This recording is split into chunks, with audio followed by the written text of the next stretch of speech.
Today we're going to talk about a possible strike up in Skagway, Alaska, which would have a huge impact on cruise passengers. We've also got big news in from Carnival, some fun things to talk about with that.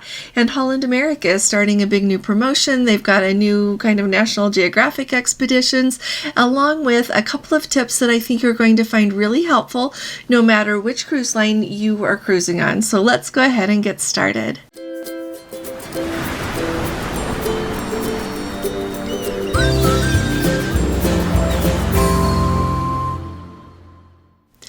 Hi there, this is Allison with Let's Go Travel Tips, and today is Thursday. It is June 29th of 2023, and let's start off with the big news first. And I was looking at the news a little bit yesterday, and one of you was so kind to send me this story, and I really appreciate you all. You are all wonderful, and I appreciate everything that you bring to our Let's Go family, to our channel, to our whole community. So thank you, each one of you.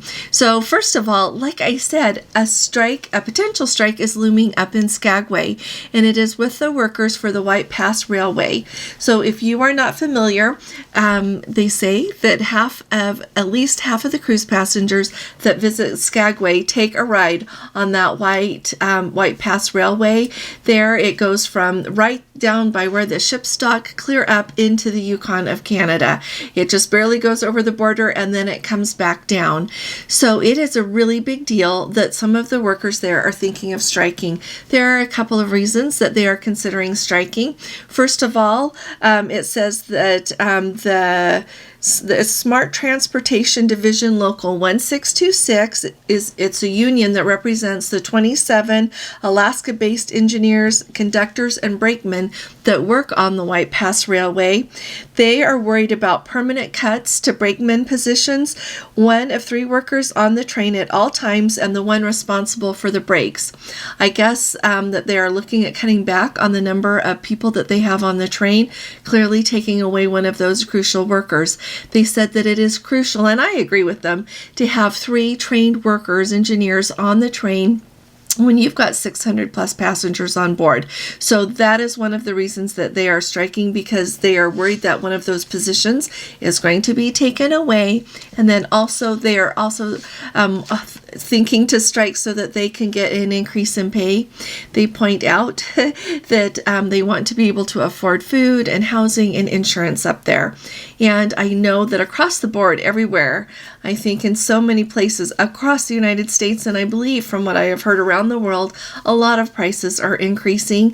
They talk about how prices are up at least 50% there in Alaska. And if you're not familiar with Alaska is expensive to start with. But anyway, that's the other thing that they are thinking of striking for. So apparently they are working with the owners of the White Pass Railway, which is owned by an investment group, and Carnival Corporation is a large one of the largest holders in that, and then also a company in Ketchikan is. Those are the major stakeholders in that railway. But so as they try to work through these agreements, if they agree to disagree, then they would still have a 38-day window to bring mediators together and try to solve their problems. And so there's a lot of steps to go through before the actual strike would occur, before they wouldn't go to work. But today, like I said, is June 29th. And so if they don't work that out and we get towards the end of July, that still leaves a lot of train rides for August and September that could be impacted by a strike. So I will keep my eye on this news, and if any of you see any updates as well, please do send them to me. I really appreciate it. So those of you that are going to Skagway soon, I don't think you have to worry, and I really do. I like to think that they are going to be able to reach an agreement between the company and these workers so that everyone can be well taken care of and still be able to meet the goals of the company that owns the White Pass Railway. Now, let me first invite you all, before we talk about a tip that I don't think it's even helpful. I think it's crucial that you know before you go on a cruise. But before I do that, I would like to invite you to subscribe to our channel. If you've not subscribed yet, we'd love to have you with us. It's completely free, and it actually really helps us out. It helps YouTube see that someone is interested in what we're doing, and they'll offer our videos to more people that enjoy watching cruise information and travel information. So thank you in advance. Now, So the big tip. Well, a Let's Go family member let me know this, basically what happened on a cruise, a Princess cruise that she was on recently, but this really applies to any cruise line. So we have talked about before how important it is to keep an eye on your onboard account as you are on the ship throughout your cruise, so that you can immediately see if anything is added that was not your charge. And so we know that. But here is the new twist. I think we need to start taking screenshots on our phone. And I know on Princess they've got those handy dandy machines. Usually it's down by customer service. I know a couple of them, it's over by where the excursion desk is. So I'm going to look and see where it is on the Island Princess and show you. But you can just put your medallion up to it and it'll actually print out what your onboard statement looks like. So I suggest taking those screenshots, and if you can, printing it out every once in a while, and definitely on the last day of the cruise, if at all possible, because then you've got a record of what it shows through time, right? And then that way, when you get off of the cruise, if something crazy shows up, then you've got proof that it was okay before you disembarked on that last night. Because we had a Let's Go family member that was keeping track, everything was looking great until she just glanced at her account once they got to the airport the next day, and lots of charges had been added that were not theirs. She tried to work through it with Princess. They quit replying to their emails. She has called several times and nobody seems to know how to take care of it. And so she's now having to dispute it through her credit card. So the first tip is to print out and take screenshots of what your onboard account looks like throughout your cruise. And like I said, this applies to any cruise line because this could happen anywhere. And then the next thing would be, I know that most of us, a lot of people use credit cards to settle their onboard account.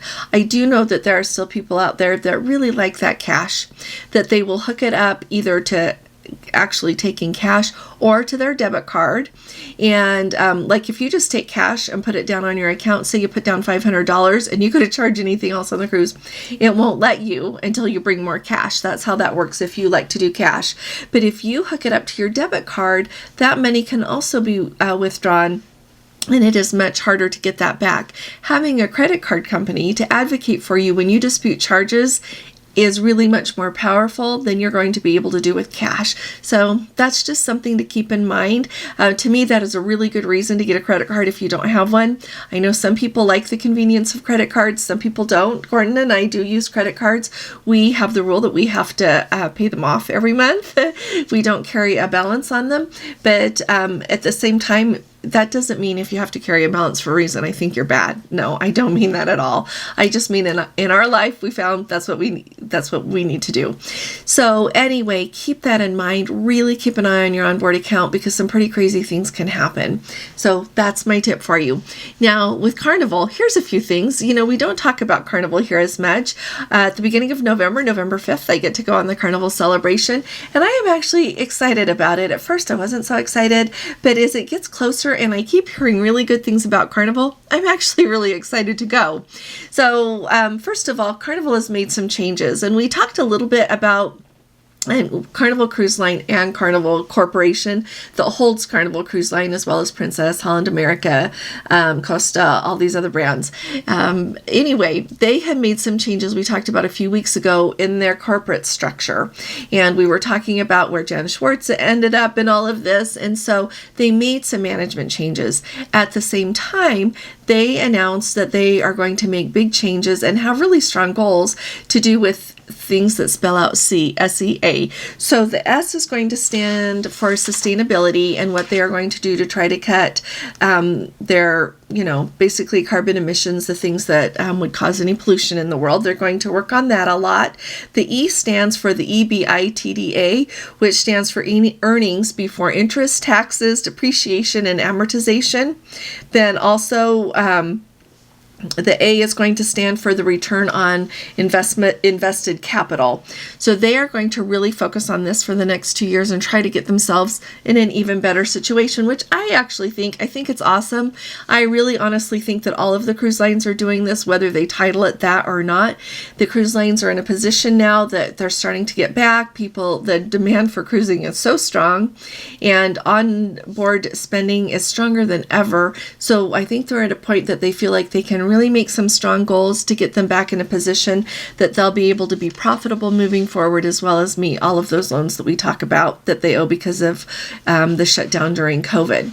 So that I thought was really interesting, a really good sign. And then along with that, I thought it was fun to see.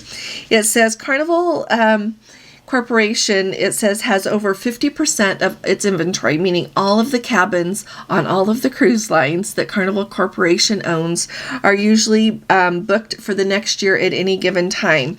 However, a really big mile marker that they have hit is that as of right now, for the next year, 1/3 of their onboard revenue is also booked. So your onboard revenue, that would include like the packages they sell, like if you think of the Princess Plus package, with your Wi-Fi and your gratuities and your beverage package and it includes your medallion shipping and those crazy princess desserts they've got, along with a fitness class. That is onboard spending. And also things at the spa. So they have a whole third of the onboard spending available already booked into the next year. Onboard spending is greater than it ever was before COVID. The cruise lines across the board, I have heard that on several earnings calls for the different cruise lines, and so I think that is a really strong indicator as well. What is really interesting to me, and I want to hear what you guys all think about this, I keep on seeing how strong the demand is for cruising in all of these reports that we read. Things seem to be going really well with that. Cruise ships are booked. They have this really strong booking pattern right now, and at the same time, this is just like, because I think about a lot of things, like you look at what the housing market is doing in so many places, it is still going up a lot. We were hoping it was going down here where we live because our youngest son is looking for a home, but it is just remaining really strong. And I look at the economy though, I look at the price of the gallon of gas, I look at how much groceries have gone up at the grocery store, and I wonder if this is going to be sustained. Do you think that this is going to continue as the way it is, or do you think I don't know what the new normal is, or if we're going to hit the wall with these price increases? Tell me what you think, would ya? I would like to hear. I know we've got a lot of really bright Let's Go family members here. A whole lot of you know a whole lot more about that than I do, so I'm excited to hear about it. Really quickly, MSC announced if any of you have a cruise booked on MSC that goes from April 7th of 2024 clear through May 22nd of 2024, so it's about a 6-week window, they are going to have their private island Ocean Cay closed. They are going to be working on things that will make it nicer for their passengers when they come and visit again. They have not released what they're going to be doing to their island, but heads up on that. So if you are booked on a MSC cruise during that window of time, April 7th through May 22nd of 2024, you can either stay on that cruise because some of the visits to the private island are going to be replaced with visits to other places, or you can move to another cruise, like if you just want to pick another MSC cruise, and you can go with whichever price is better, they say. I love that if the cruise that you're on costs more, they won't just move you over. They'll give you the difference back. And if that doesn't work for you, you don't want to move to another cruise, you just want that one you were going to have and go to that private island, you can cancel and get your money back without any penalty. So thought I would give you a heads up about that. And along with that is the fun thing that MSC is looking to do a little bit more with their private island. I think their private island, I want to say it came online in about 2019. And so here in 2023, I guess it's time they feel like they need to add a little bit more or make some changes. So we'll keep our eye for when they announce what all they're going to do to their private island. Now, let's talk about Holland America. 2 things about Holland America here. First of all, they have announced what they call an Unforgettable Journey event. So this is a sale that started yesterday on June 28th, and it is going to go clear through July 31st. All right, so you've got time to think about it and look at things. So they are including in this some of what they think their very best cruises are across 5 different continents, and it can be for the cruises on select cruises that go from October of 2023 through April of 2024. And along with it, they are going to have, Holland America has their Have It All package, and in the Have It All package you get their basic Wi-Fi, and you get a specialty dining on that 7-day cruise. You get a couple, depending on how long your cruise is, you can get a little bit more specialty dining with it. They also are going to give you the $100 shore excursion credit. So whatever excursion you book during that cruise that costs at least $100, you get $100 off of it. Then they also include the beverage package. They include their signature beverage package. So that's what usually comes. But on these unforgettable journeys, they are also going to be including the gratuities. So that's awesome. And so here's everything they're going to include. So they're going to include the gratuities, like I said, the regular have it all package. You're going to get shore excursions, 3 tours valued at $100 each. And then you still get the specialty dining, you still get the signature beverage package, the Wi-Fi, everything that comes with the Have It All package. But to get those gratuities included and a couple of more excursions, so usually you would get the $100, but now you get 3 shore excursions included. I think that's amazing. I think that's a really good deal.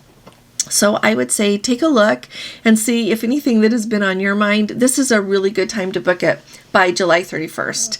And if you don't have anyone helping you with your travel, I would be delighted to help you. So just send me an email if you need any help with that, and I'm delighted to help. Along with that, Holland America has also announced that they are going to have these new National Geographic day tours in the Mediterranean, which I thought was kind of fun. And I'm going to tell you one way that I know to get the experience of one of these, no matter where you are. So anywhere in the world. So basically, for the summer of 2023 is when they have announced that these will run for now, and I guess they'll see how successful they are and decide if they're going to do them again. But they've got 4 different ones. So when you're in Naples, you can have a tour called A Day in the Life of a Marine Biologist. When you're in Santorini, you can do one that says Meet the Locals in Santorini. Or in Kusadasi, Turkey, you can do one that is titled Influential Women in Turkey, from the Past to the Present. And then finally, The Fascinating World of Bees in Rhodes, Greece. Now, when I think of visiting these destinations, truthfully, what they have on the list here is not why I go to those places. That's just me, though. If you're brand new here and don't know, I love the Mediterranean. I've been there lots of times. I intend to go there lots of times again. I will pretty much, I would go, I'd eat rice and beans all year long to be able to go to the Mediterranean. That's my way of saying, nutritious but inexpensive food. And I just love it there. But when I think of going to Naples, I can go with a marine biologist here in the United States. I can follow that here. But when I am in Naples, I want to see the Amalfi Coast, or I want to see Naples. You've got Vesuvius right there. You've got Pompeii. There are so many different options that I would probably choose that over a day with a marine biologist. When you think of going to meeting the locals in Santorini, this is what it made me think of right off. Whenever we go on a cruise that is over, or even I have been on like a land tour in Italy before, and our tour guides that we have that are local tour guides are amazing local people. They do a fantastic job of leading your tour for the day. They're so kind. Like, I have talked to them about their culture, about what to see, about all of these things. I've asked them what they think about different things. It is really a lovely opportunity that you have when you are in these places. You always get a local tour guide, and without fail, we have not had a bad one yet. Even a gentleman that we had in Santorini last year that was a little bit more reserved, when I talked to him, he was very kind, answered my questions. It was a delight to be able to associate with him. So I'm just putting that out there. You don't have to book a tour that says that to have a wonderful opportunity to speak with the locals. You can also talk to them in a restaurant. You can talk to them in a shop. Such nice people. Then with the influential women in Turkey, from the past to the present, Kusadasi is amazing. I would always want to meet wonderful women anywhere, wonderful men anywhere. And then finally, The Fascinating World of Bees. The day that I get to go to Rhodes, I'm not worrying about bees. I am going to go see that amazing island and like the castle fortress they have there that is so famous. But anyway, I love that the cruise lines are trying to kick things up a notch. And I also love that just with whatever is already there, you can experience so much of the culture there. So I am not dissing their tours at all. I'm saying choose with care what you do with a few hours that you have in port. That's why I'm really good at the Mediterranean, because I love it so much and I've been there. So tell me what you love about places. Tell me what you love about going on tours and how it has really impacted where you have your understanding of where you visited, how much of the culture you got to see in action, just the whole thing. I would love to hear about that from you all. So thanks for sticking with me today. Like I said, if you haven't subscribed yet, please do subscribe. And don't forget that tomorrow night we are going to have our live at 6 p.m. Eastern, and Kevin Martin from 30 and a Wake Up is going to be our special guest. So I'll remind you again tomorrow, but I wanted to remind you today as well. And if you appreciate these updates, please give this video a thumbs up, and I'll be talking to you all again really soon. You all take really good care. God bless you. Love you. Bye-bye.